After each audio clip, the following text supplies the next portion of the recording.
Welcome back. In our last video, we introduced how to solve a finite horizon model via backwards recursion.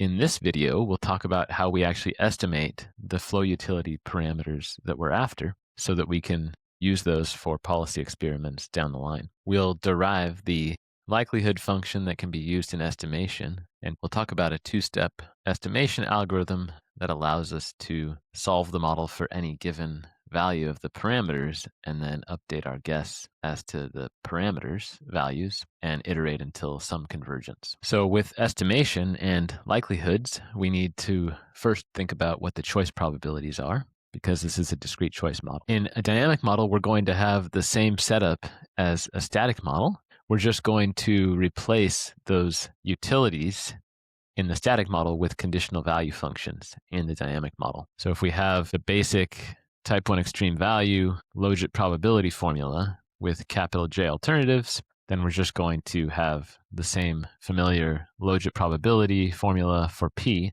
The only difference is that we're having it be the conditional value functions inside those exponential functions instead of the flow utility. So this was the main reason why we defined the conditional value functions the way that we did, which was net of epsilon, because we want to think about the probability of those current period epsilons influencing the decision today. And that's what's happening when we get this probability formula we're integrating out over those current period epsilons today. So before we get to a likelihood function, let's just remind ourselves what we're trying to estimate. So we have these conditional value functions that are telling us what's the best choice, or what value am I going to get out of making each of these candidate decisions as a function of both the states and also the parameters, which is like how much do I value the states. And so we have different sets of parameters that we need to estimate. We need to estimate the alphas because those are the flow utility parameters that we're going to be using for policy experiments down the line.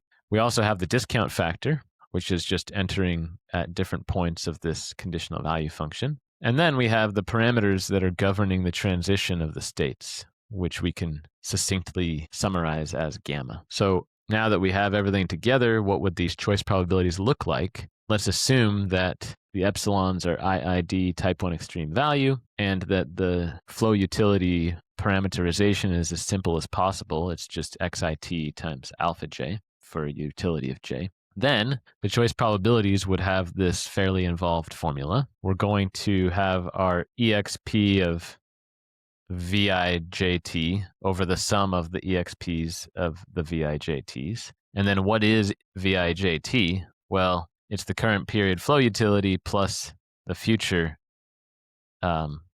period expected value, given that I chose option J. And then I also have to integrate out over the state transitions, and I get Euler's constant coming out here because of this assumption about the epsilons being type 1 extreme value. This discount factor times Euler's constant is going to be, you can cancel it out of the choice probabilities, so sometimes you'll see that it won't be written, but just for the sake of being perfectly clear, I'm putting it in here in this formula. So that's quite an ugly formula, and especially ugly because we don't know what these future V's are until we work backwards from solving the model. And then if we just kind of put aside that recursive dynamic aspect of the choice probabilities, let's just think fundamentally, what's the likelihood trying to maximize? What aspects of the data are we trying to match with our model? So the main thing that we're trying to get to match is the choices. So we want the choice probabilities to match the actual choices in the data as much as possible. And then we also need to consider how the state transitions are happening. And so we need to get the mapping between the current period X and the future period X, which might depend on the decision that was made in the current period. So the likelihood function is going to incorporate both this dimension of maximizing the P's relative to the choices in the data and how the states correlate with each other over time. So we're going to have two components to the likelihood function. Otherwise, it looks like a pretty standard likelihood function. And then again, we're trying to estimate alpha, beta, and gamma given the x's and probably the d's. I should have put the comma d here as well. So again, gamma is governing how the state variables transition over time. And then we can take the log of the likelihood function, and then we get this additively separable likelihood. And then the nice thing that we can do is we can estimate in stages.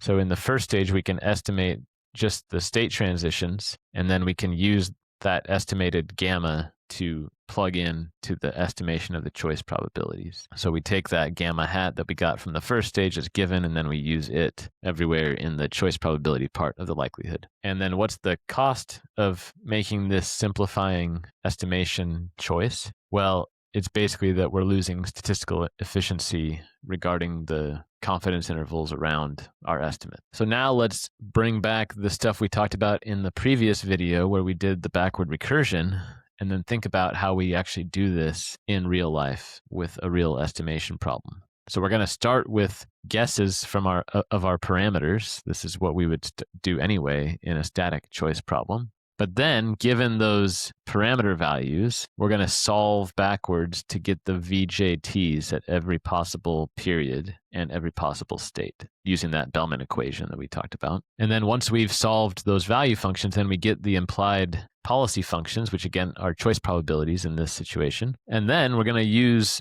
those choice probabilities, those policy functions in the likelihood function to update the parameter guesses using whatever algorithm we're doing to maximize the likelihood function. And then we're just going to repeat steps 2 through 5 until we get convergence in the parameters or in the likelihood, just like a regular maximum likelihood estimation. So the only difference is step 2 of this algorithm. This is going to take quite a bit of time because we have to go back and solve at every possible state that might be visited. But then when we're forming the likelihood, we use the likelihood only on the data that we see. So the likelihood function is going to be sort of, quote, only on the equilibrium path or only on the observed path, whereas the policy functions need to be for any possible path that could be taken. So that's kind of the only thing that's a little bit different.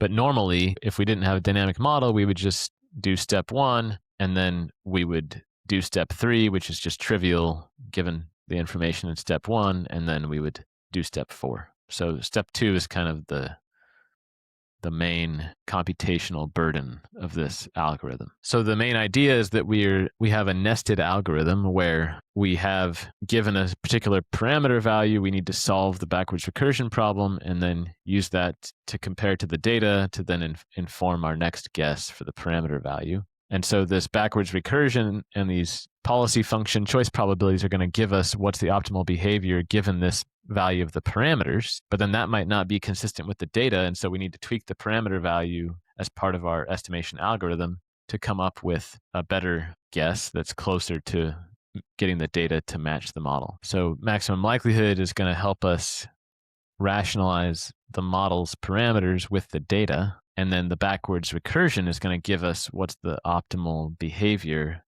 at any possible state for any possible parameter value that we give it. And then again, we have to solve the model at all states because the state transitions are going to depend on potentially unvisited states. So we're working towards understanding how a dynamic discrete choice model can actually be estimated. And here we've used a finite horizon model. In the next video, we'll cover an infinite horizon model, and this will set us up for being able to be fully equipped to understand a seminal paper by John Rust from nearly 40 years ago. So I hope that you learned something valuable in this video and that you'll join me for the next one as well.